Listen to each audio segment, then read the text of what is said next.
Assalamualaikum warahmatullahi wabarakatuh. Seseorang bertanya kepada Abdullah bin Mas'ud. Pertanyaannya tentang hatinya yang merasa hampa, galau, resah, gelisah. Soal hati yang hampa, soal hati yang galau, resah, gelisah. Tidak saja persoalan uang.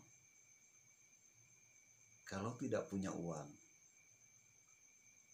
kebutuhan begitu banyak dan mendesak, wajar.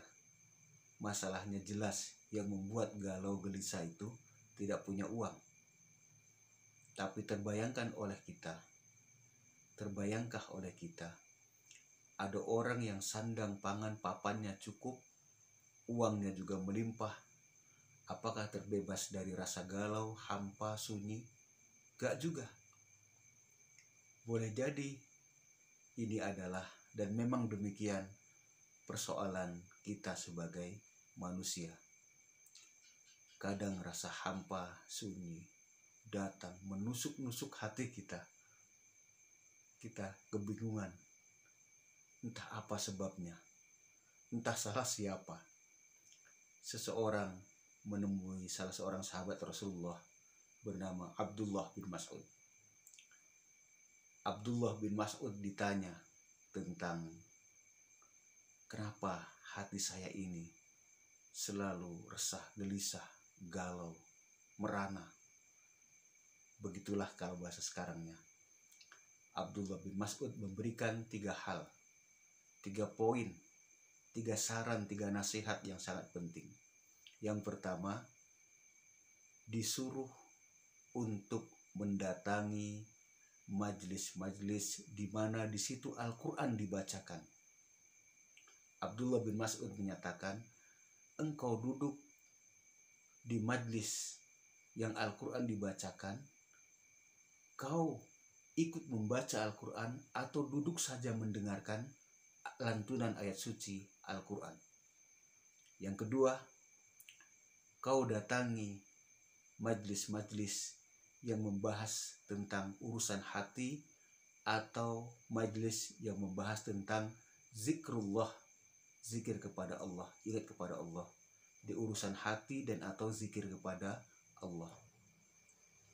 Yang ketiga, kata Abdullah bin Mas'ud, adalah menyendiri, menepi dari urusan-urusan dunia untuk sejenak, untuk sementara. Yang ada hanya engkau dan Allah Subhanahu wa ta'ala.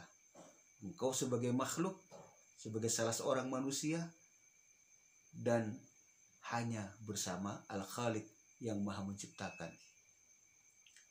Level pengamalannya bisa di sepertiga malam bermunajat, berdoa kepada Allah Subhanahu wa ta'ala. Pemirsa Nihwan TV, kita hidup di zaman yang serba luar biasa dalam hal informasi. Lalu lintas informasi begitu cepat, dahsyat menyerbu medsos, menyerbu HP kita. Tidak mungkin kalau kita tidak terpengaruh, entah soal A, B, C, X, Y, Z, dan seterusnya. Kalau kita salah menanggapi, maka resah, gelisah, dan galaulah kita dalam mengenai banyak urusan, banyak hal. Belum lagi kalau kita dihadapkan dengan persoalan duit, uang, cuan, dolar, real, ringgit. Ini juga kan cukup menghantam hati. Andai sandang pangan papan dan duit saja sudah terkumpul, itu tidak jaminan hati kita tetap tenang.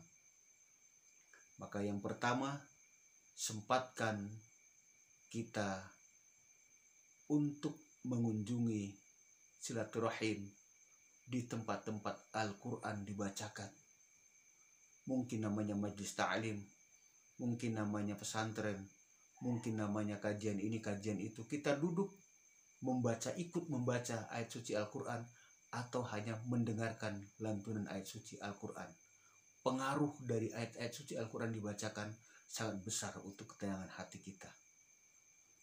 Yang kedua, sempatkan kita menghadiri majlis-majlis zikrullah, majlis-majlis yang membahas soal-soal hati, urusan hati, maka insya Allah sangat membantu untuk meneguhkan hati kita yang gampang gontai, gampang merana, gampang terpengaruh oleh situasi-situasi yang ada. Imam Ghazali mengingatkan kita tentang zikir kita yang belum maksimal mencapai ketenangan. Imam Ghazali mengibaratkan kalau kita mengusir gogok, mengusir anjing, hanya pergi sesaat anjing itu, kemudian datang lagi ke kita. Kita usir, datang lagi ke kita. Apa yang membuat anjing masih mengejar kita? Karena ternyata kita masih membawa sepotong dua potong daging yang menjadi daya tarik anjing itu menghampiri kita. Kata Al-Ghazali, sepanjang yang kita konsumsi adalah yang haram, tidak halal, maka sepanjang itu pula tidak akan pernah mengalami ketentraman jiwa, ketenangan hati dalam hidup kita. Maka bebaskan diri kita berjuang hanya untuk mengkonsumsi yang halal-halal saja. Yang ketiga, mungkin kita tidak dalam hitungan 3 jam berzikir, munajat, doa kepada Allah, sholat qiyamul lail di sepanjang malam, sepertiga malam. Paling tidak sempatkanlah setengah jam saja kita coba untuk berzikir di malam hari, di sepertiga malam terutama. Bangun. Kita biasakan, kita bangun kebiasaan ini. Yang ada hanya Anda dengan Al-Khaliq, yang ada hanya Anda dengan Allah Subhanahu wa Ta'ala.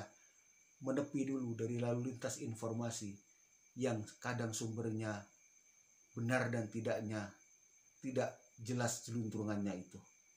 Belum semuanya tentu benar, belum tentu semuanya salah, tapi jangan sampai kita menjadi korban lalu lintas informasi yang sedemikian cepat merambah di HP kita. 3 hal inilah yang Abdullah bin Mas'ud nasihatkan kepada orang yang hatinya galau, resah, gelisah. Semoga Allah Subhanahu wa Ta'ala membimbing kita, membentengi kita dengan bentengnya yang tak pernah hancur, melindungi kita dengan perlindungan Allah Subhanahu wa Ta'ala yang tak pernah lengah. Maka terus menghadap Allah, terus melatih diri menggapai ridha Allah, terus berlatih diri, apapun yang Allah takdirkan itulah yang terbaik untuk kita. Husnudzon, bersangka baik terhadap segala keputusan Allah Subhanahu wa Ta'ala. Terima kasih. Assalamualaikum warahmatullahi wabarakatuh.